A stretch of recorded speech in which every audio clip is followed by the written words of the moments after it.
ایک غریب آدمی کیا کر سکتا ہے؟ وہ یا بد دعا کر سکتا ہے، یا گالی دے سکتا ہے، یا رو دھو سکتا ہے اکیلے میں بیٹھ کے، اور اس نے کر کیا لینا ہے؟ صرف انہوں نے نہیں مارا تو عوام کو ایٹم بم نہیں مارا، تو وہی رہ گیا ہے، وہی مار دیں، باقی عوام بھوک سے تو مر ہی جائے گی۔ وہ جو ذلالت سے مرنا ہے وہ ذرا جلدی مر جائے گی، جان چھوٹ لے آئے گی۔ بسم اللہ الرحمن الرحیم۔ السلام علیکم۔ آج ڈالر 121 کا ہندسہ کراس کر گیا۔ اس کا ذمہ دار کون ہے؟ میں بجلی پہ بھی ٹیکس دیتا ہوں، میں ڈیزل پٹرول پہ بھی ٹیکس دیتا ہوں، میں پانی پینے کے پانی پہ بھی میں ٹیکس دیتا ہوں، ایون کہ میں ماچس کی ڈبیا خریدتا ہوں تو میں اس پہ بھی ٹیکس دیتا ہوں۔ میں نے آج دن تک پاکستان کا ٹیکس نہیں کھایا۔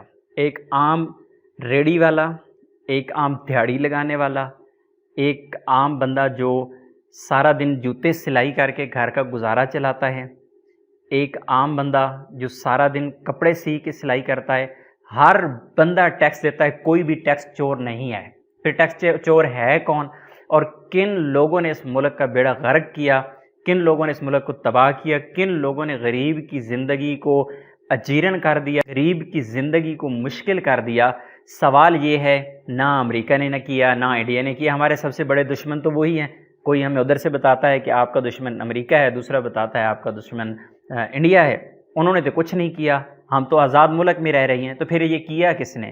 بھائی آپس کی لڑائیاں، آپ کی لڑائیاں سیاسی لڑائیاں ہوں، آپ سیاستدانوں کی لڑائیاں فوج کے ساتھ ہوں، فوج کی لڑائیاں سیاستدانوں کے ساتھ ہوں، عدالتوں کی لڑائیاں سیاستدانوں کے ساتھ ہوں، سیاستدانوں کی لڑائیاں عدالتوں کے ساتھ ہوں، سیاستدانوں کی لڑائیاں آپس میں ہوں، حکمرانوں کی لڑائیاں آپس میں ہوں، اور سب عیاشی کر رہے ہیں، سب عیاشی میں ہیں، کسی کو کوئی فرق نہیں پڑتا کون خراب ہوا، کون ذلیل ہوا۔ ایک عام پاکستانی جو ٹیکس چور نہیں ہے، جو پورا ٹیکس دیتا ہے، اس بیچارے کے پاس جتنا ہے وہ اتنا ہی ٹیکس دے گا۔ وہ بیچارہ جتنا کماتا ہے وہ اتنا ہی لگائے گا، تو اس میں سے اس کا ٹیکس جائے گا۔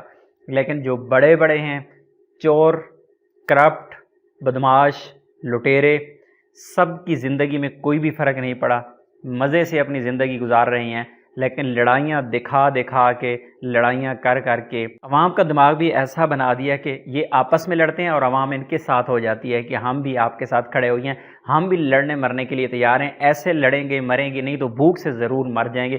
یہ جو حالات ہو گئے ہیں، اللہ رب العزت سے دعا ہے کہ اللہ ایسے حالات سے بچائے۔ کچھ لوگ سری لنکا کی مثالیں دیتے ہیں کہ سری لنکا میں ایسے ہو گیا، اور سری لنکا والوں سے ذرا جا کے پوچھے تو صحیح نا، سری لنکا میں ہوا ہے۔ اللہ نہ کرے کہ پاکستان پہ ایسا کوئی بھی ٹائم آئے، حکمران کوئی بھی آ جائے، جو مرضی ہو جائے، لیکن جو ٹائم اس وقت سری لنکا پہ چل رہا ہے، اللہ نہ کرے کہ کبھی بھی پاکستان پہ ایسا ٹائم ہے۔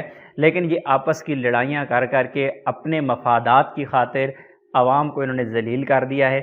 صرف انہوں نے نہیں مارا تو عوام کو ایٹم بم نہیں مارا، تو وہی رہ گیا ہے، وہی مار دیں، باقی عوام بھوک سے تو مر ہی جائے گی۔ وہ جو ذلالت سے مرنا ہے وہ ذرا جلدی مر جائے گی، جان چھوٹ لے آئے گی۔ ایک غریب آدمی کیا کر سکتا ہے؟ وہ یا بد دعا کر سکتا ہے، یا گالی دے سکتا ہے، یا رو دھو سکتا ہے اکیلے میں بیٹھ کے، اور اس نے کر کیا لینا ہے؟ لیکن ان لوگوں کو ذرا بھی ترس نہیں ہے، ذرا بھی رحم نہیں ہے۔